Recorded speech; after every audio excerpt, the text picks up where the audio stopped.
he often works as a back engine.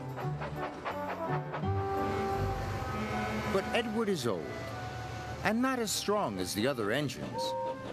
So sometimes Edward feels left out. The Duke and Duchess of Boxford came to visit their new summer house. They came on their own private engine called Spencer. Spencer is big and silver and very fast. When Spencer pulled into Knapford, his driver had exciting news for him. "You have beaten Gordon's record," he said.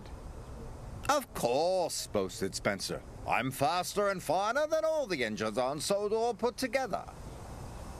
Sir Topham Hatt's engines were very cross.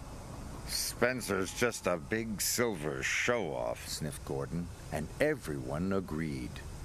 Sir Topham Hatt spoke to the engines. "Spencer will take the Duke and Duchess to their summer house. Another engine will take their furniture." Sir Topham Hatt's engine saw the chance for a race.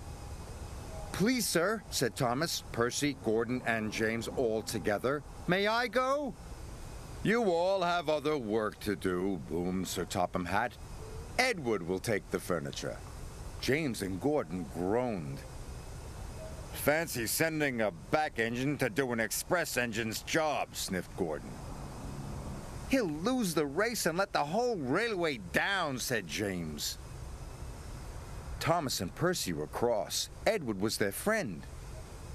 "Spencer has a bigger boiler," said Thomas, "but that just means more hot air." "An honest steamy can beat a pouty puffer any day," added Percy. Edward set off, slow and steady.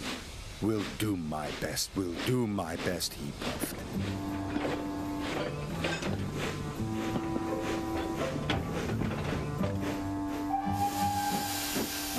Spencer set off and quickly passed Edward.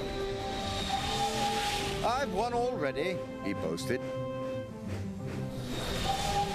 And with a whoosh, he was gone.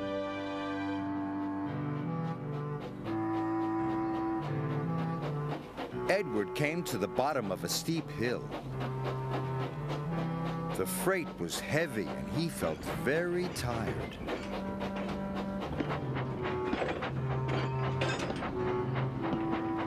He huffed and he puffed and was soon at the top. He could see Spencer in the distance and chased him at once. Edward raced down the hill. Spencer stopped at Wellsworth Station. The Duke and Duchess wanted to buy some tea and cakes from the refreshment lady. Edward teetered into view. "Hurry, old boy," laughed Spencer. "Can't have you finishing too far behind me." Edward wished he could have a rest too, but the station master and the porters had heard about the race. "Hooray for Edward!" they cheered. Edward picked up steam and proudly puffed past Spencer. But then the Duke and Duchess finished their tea, and Spencer was off in a flash. He roared past Edward. Fastest and best, he boasted. Edward was nearly out of puff. The furniture felt heavier than ever.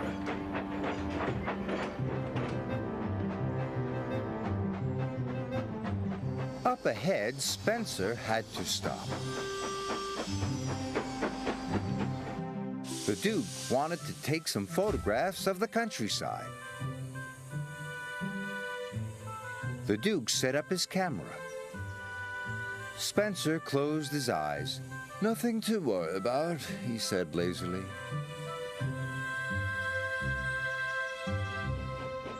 Gordon was returning to Brendam Docks. He passed Spencer and knew Edward must be losing the race.